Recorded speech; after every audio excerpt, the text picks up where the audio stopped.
Welcome. You're listening to the Keeping Ashland Healthy podcast, a podcast production of the Mental Health and Recovery Board of Ashland County, Ohio. Thanks for joining us. And welcome back to another episode of Keeping Ashland Healthy. My name is David Ross, the Executive Director of the Mental Health and Recovery Board here in Ashland County, Ohio. And in the studio with me, as always, the talented, the wonderful, the insightful Elise Schrader. Good morning. How are you? I am doing well. It's a Friday audience. We're recording on a Friday. So if you notice an extra bit of exuberance, chalk it up to Friday. It's beautiful Friday. It is. We have finally in Ashland County in Ohio, I think, finally got a stretch, at least, where it's not raining or cold. And like we thought, it'd be nice in May to have that. We didn't. But now it's June and we're getting some summer weather. We'll finally, take it. Right? Well, on today's episode, audience, I think you're going to like this one around myths in the behavioral health or mental health substance use space. So these are myths that maybe you've heard. Maybe you don't even think they're myths. Maybe you think these things we're going to talk about are true. Maybe you've read about it. You've heard something on television. A friend or somebody has said that to you. So we're going to go through maybe 7 or so of the most popular ones that Elise and I are familiar with, and then maybe offer a different way to consider that statement or that idea. So sound good, Elise? We're just going to go through these, all right? Sounds great. All right. So number one that I hear frequently, either directly or it's implied, is that, David, if you're going to see a counselor or a therapist, what's wrong with you? You must be weak.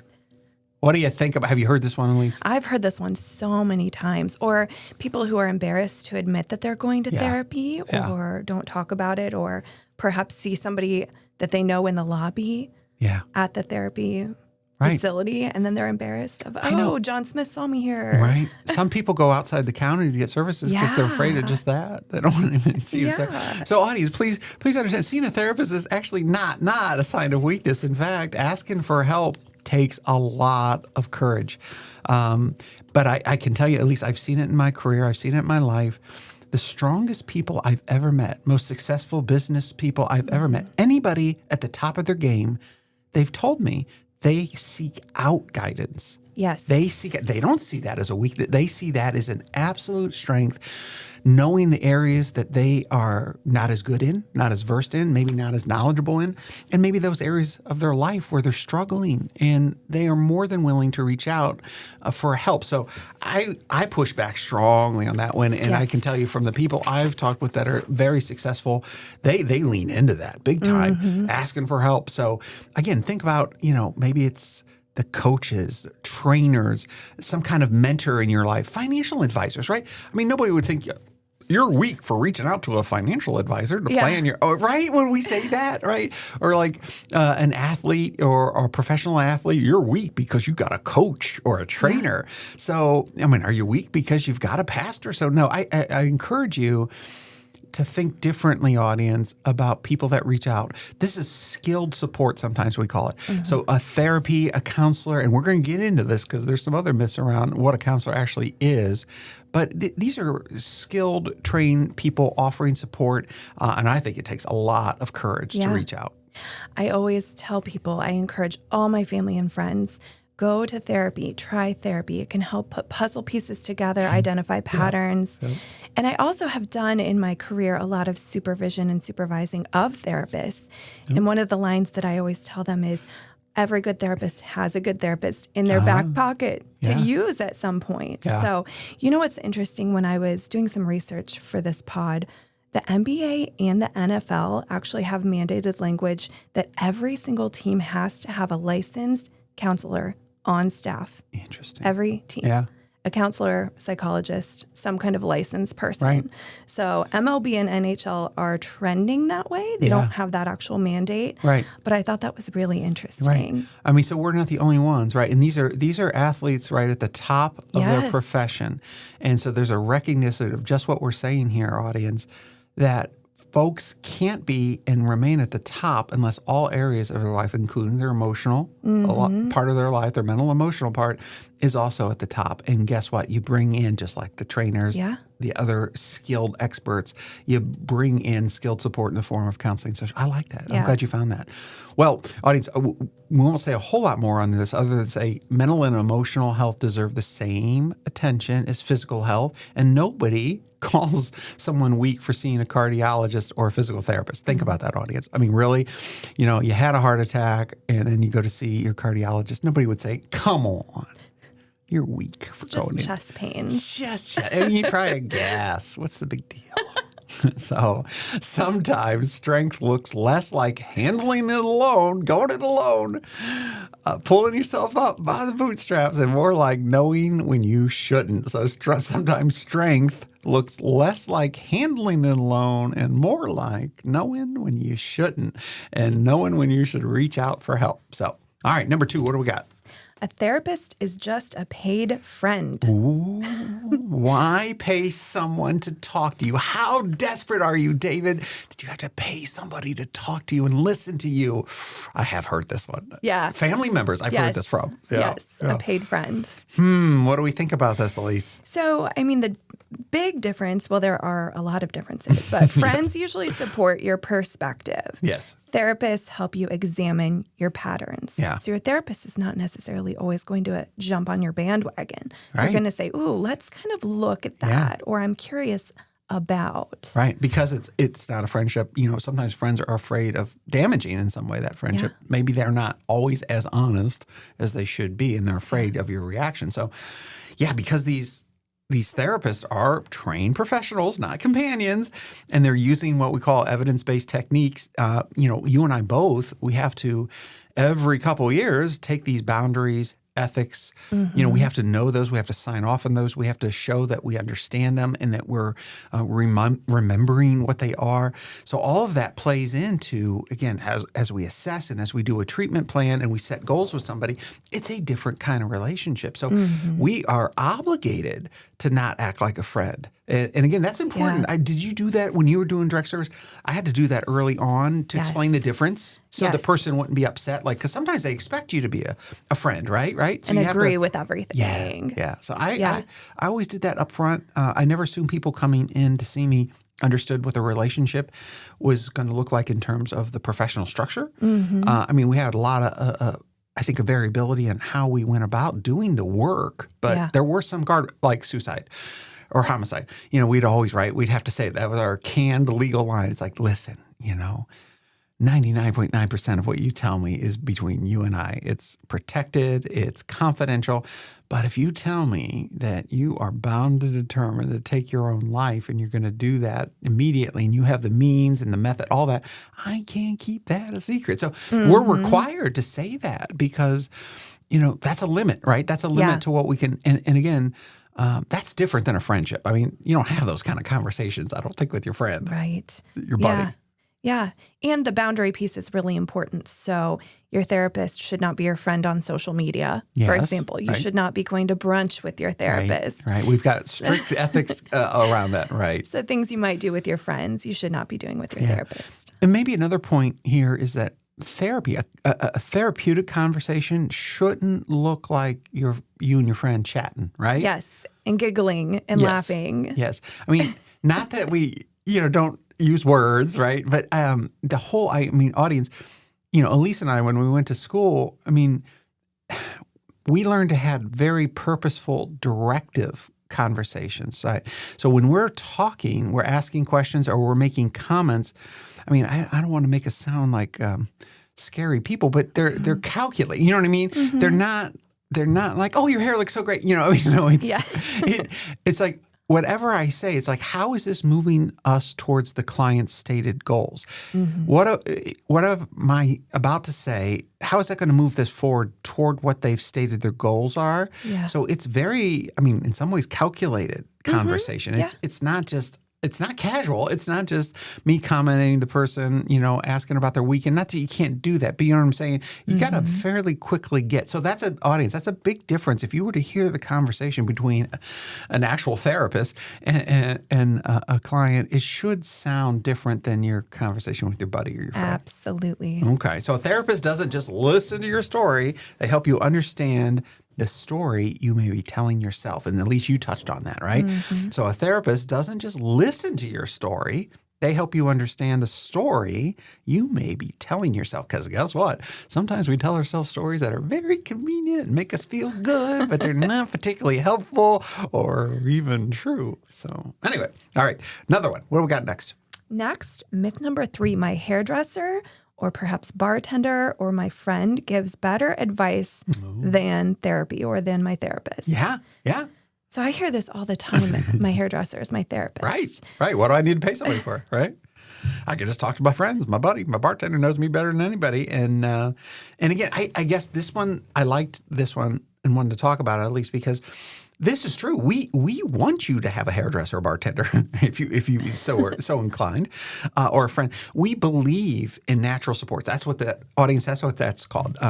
Unnatural supports are counselors and therapists because natural supports are those people most naturally in your life. Like friends and family, all this. And we want, right? At least we want people to have friends. We want you to have those conversations in addition to if you need a therapist. But absolutely, most of your conversations are going to happen with people in your natural environment, and they should. And those informal supports, they matter a lot. Community matters a lot. Relationships matter a lot. We've talked about this on this podcast a lot. Yeah. But supportive conversation and professional therapies we just described, they're not the same thing. Yeah. They're just not the same thing. And people in the line of work of perhaps a hairdresser or bartender, since we were talking about those specifically, oftentimes they're very kind to people and oftentimes they're good listeners, which is great. But again, that does not make a therapist. Right. And what if, since they are untrained, maybe their advice, their suggestion is actually something that reinforces a very unhealthy behavior. Yeah. Right? I mean, because they're not paid to, push back against what they, even if internally they might be like, oh, shoot, I don't think they should be doing that. They want to get a tip. It's a terrible idea. It's a terrible idea. But they're like, oh, honey, if that makes you happy, that is not what a therapist would ever say, right? So, right, friends may avoid difficult truths, but professionals are trained to de-escalate crisis, recognize warning signs, maybe obviously maintain confidentiality, and then navigate trauma that we all have in a safe way. And as we said, we're accountable. You and I are accountable to the Ohio Counselor and Social Worker, Marriage and Family Therapist Board. Try to say that 10 times fast. And again, they look over our continuing educations. We sign statements saying that we will abide by all the laws and the ethics that govern our profession. So we're accountable. Your hairdresser's just cutting your hair. You can't go back and say, maybe a little color. I got in so much trouble because my hairdresser agreed with me that this was a good. You cannot go back. But you or I, there are legal cases where people have sued their counselor and therapist for negligence and how they've operated. And there are successful cases there because, again, it's a different thing. So so maybe your friends can walk beside you. Here's a takeaway line. Your friends can walk beside you. A therapist is trained to help guide you through difficult terrain. While friends can walk beside you, a therapist is trained to help guide you. I like that one. I love that. So, all right, myth number 4. What do we got? Therapy is only for people in crisis. Therapy is only for people in crisis. Well, it is certainly for people in crisis. Yes. Yeah. So I think our big point here is that we would rather, we talk about the crisis number at the beginning and the end of this podcast, right? So we recognize oftentimes people don't access our services, at least until they are in crisis. And that's fine that they do that. But I would prefer that people reach out proactively. If things are starting to bubble, it's a lot easier, audience, if you reach out proactively before things reach a crisis, whether it's you, loved one, a marriage relation, a child relationship. So if the stress is building, maybe it's parenting issues, maybe the marriage relationship, grief. I mean, that's a big one. Maybe you're feeling burnout at work. Any kind of major, you're thinking about a job shit. You're thinking about a move to a different, maybe the kids, empty nesting, right? Yeah. Retirement. Oh, retirement, right? That's a major transition. Folks, you should reach out proactively. Don't wait until you've retired. You've been retired for 6 months and you're sitting there and you realize you've developed a pina colada addiction and you've gained 50 pounds and you're like, oh, I needed better goals for my retirement. You should go in then. You should go in, but you shouldn't probably wait. Maybe talk to somebody, say, listen, in the next year, I'm going to retire. Help me. And we have people that are specifically trained to help with those kind of major life transitions. They're going to talk to you about your goals. They're going to say, you know what? How many hours have you spent in your work life? What do you do? Okay, what do you do outside of work? They're going to develop all that. They're going to say, you know what? You need to replace that 40, 50, 60 hours with something besides pina coladas, right? So you've got to have a better plan. So any of these things, right? You don't need to hit rock bottom before you see a counselor. Yes, the rock bottom is very dangerous in saying that. When it comes to substance use disorders, also, we hear that a lot of they haven't hit rock bottom yet. They're not ready to get sober because they haven't hit rock bottom. And same with mental health.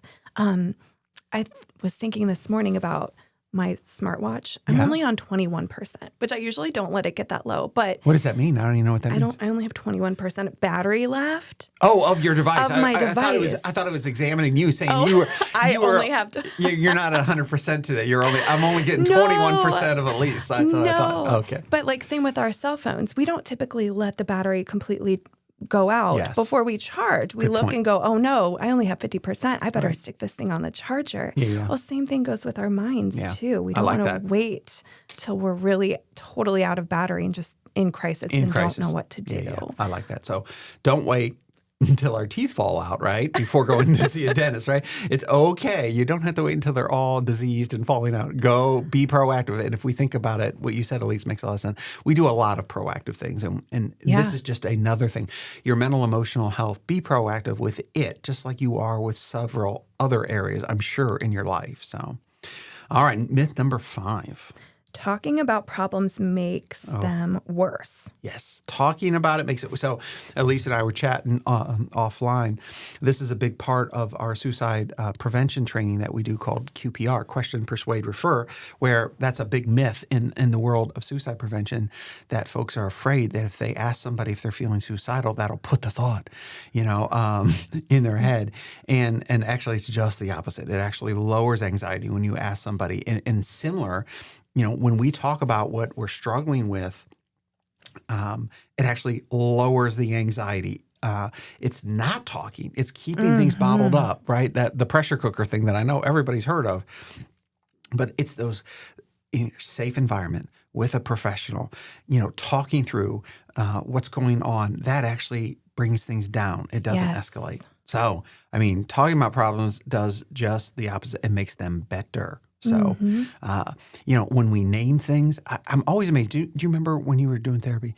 If somebody I would get them to articulate it, like say it out loud so they could hear themselves saying the thing. Yes. Whatever that thing was, that was, and how it lost its power as soon as it was said out loud.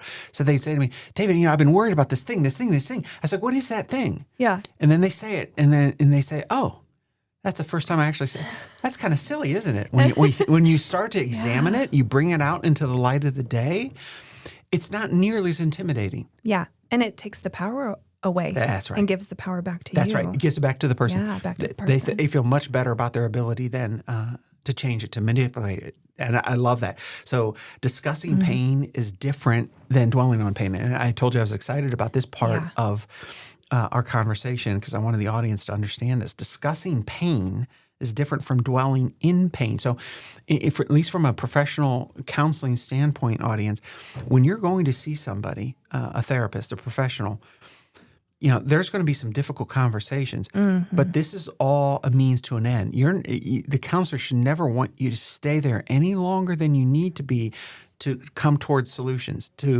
solutions that are going to get you to where you need to go, a better place, not to wallow, not to stay in pain. So skilled therapy focuses on movement and growth. And I'm just going to put this out to if you're a therapist listening, I'll put this challenge out to you. Are you helping your clients grow and move? Are they stuck? And if they're stuck, what are you doing to get them unstuck?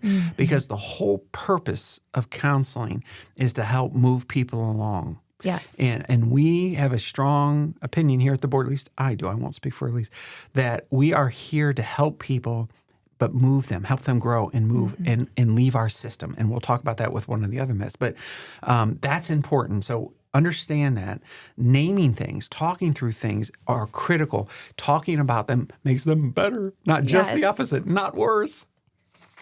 Maybe a takeaway, what stays buried often stays powerful.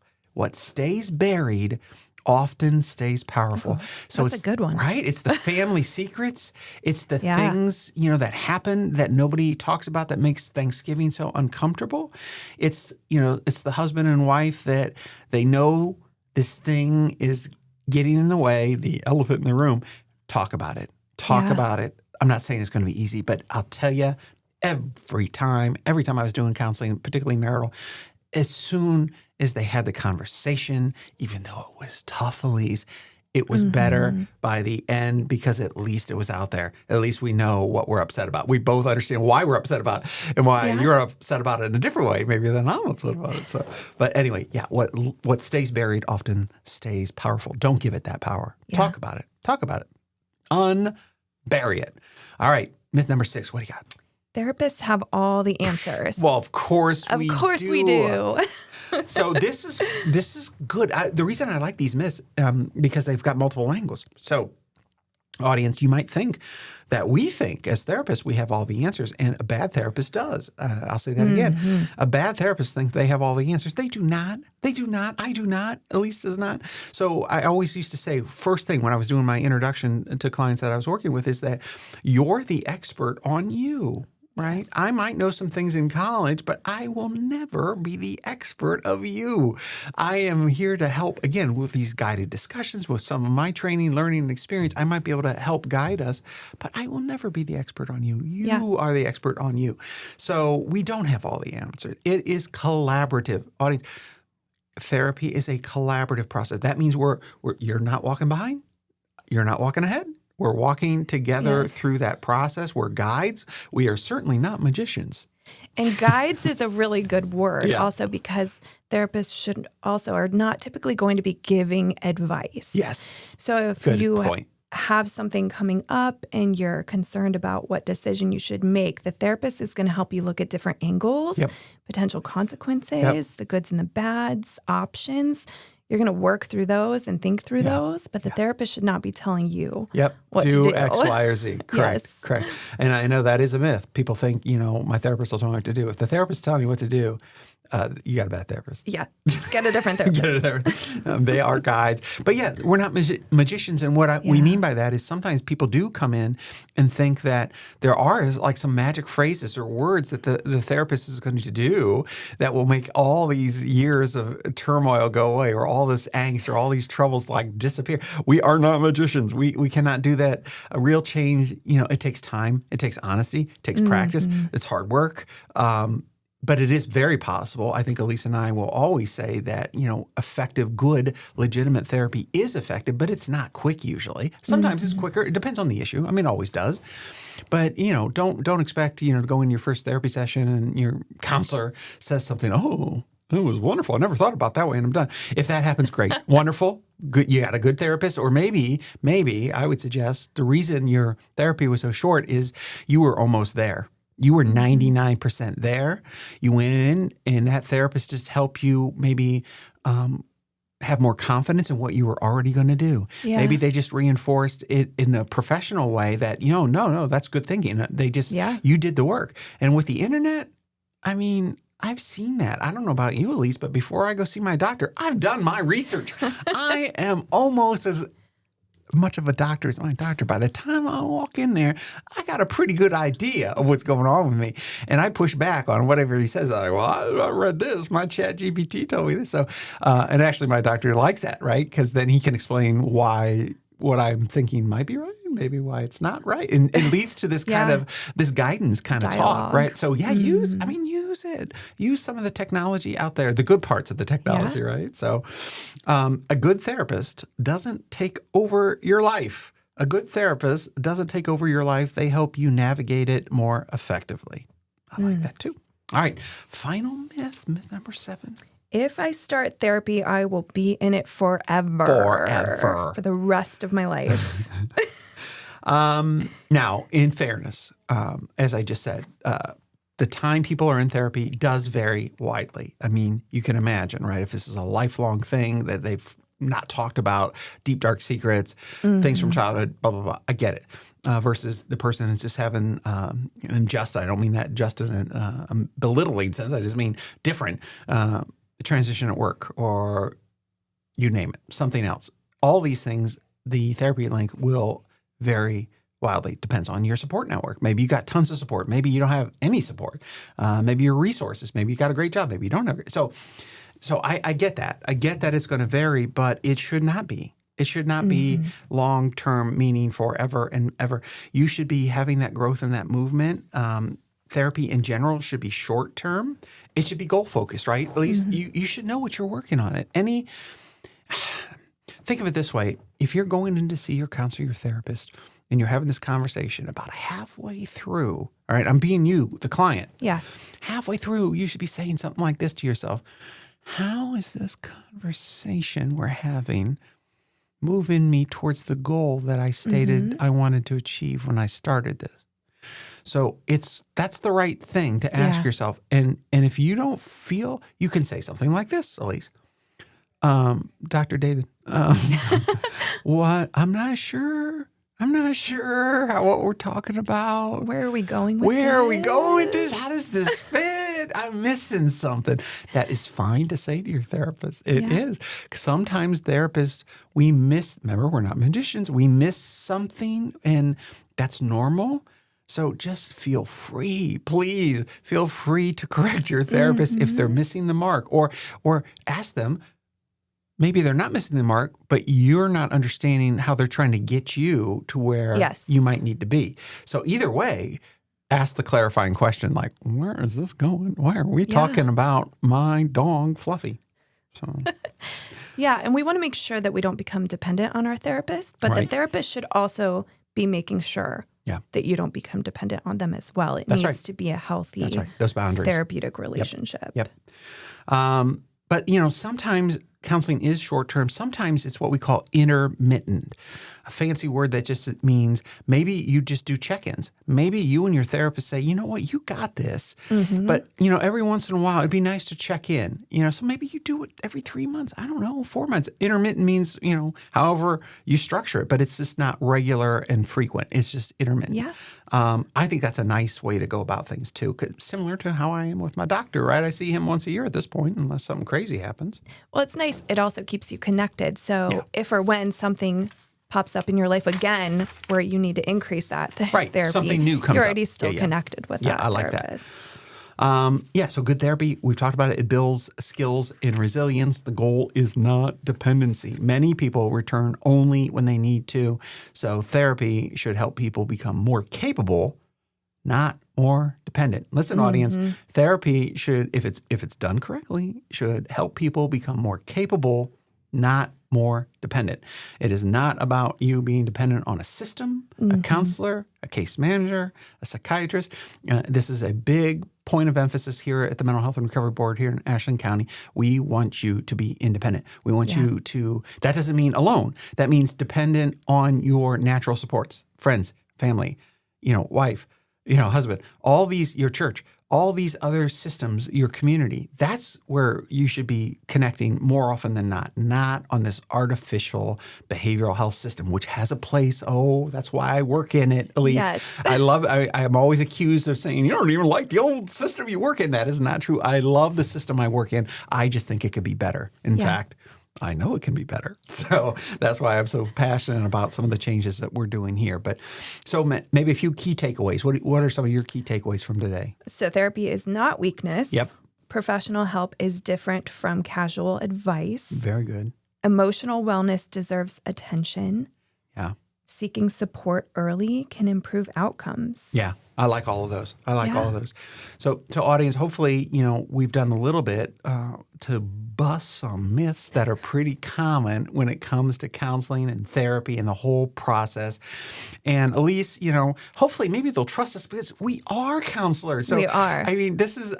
We are very transparent about this process. And if you have any questions about anything we say on any podcast, I always try to leave our number in the episode description for folks to reach out and to contact us. Elise and I are perfectly happy to answer questions that folks may have if they have them. So, Elise, thank you for going through and busting some of these myths with me today. Thanks, David.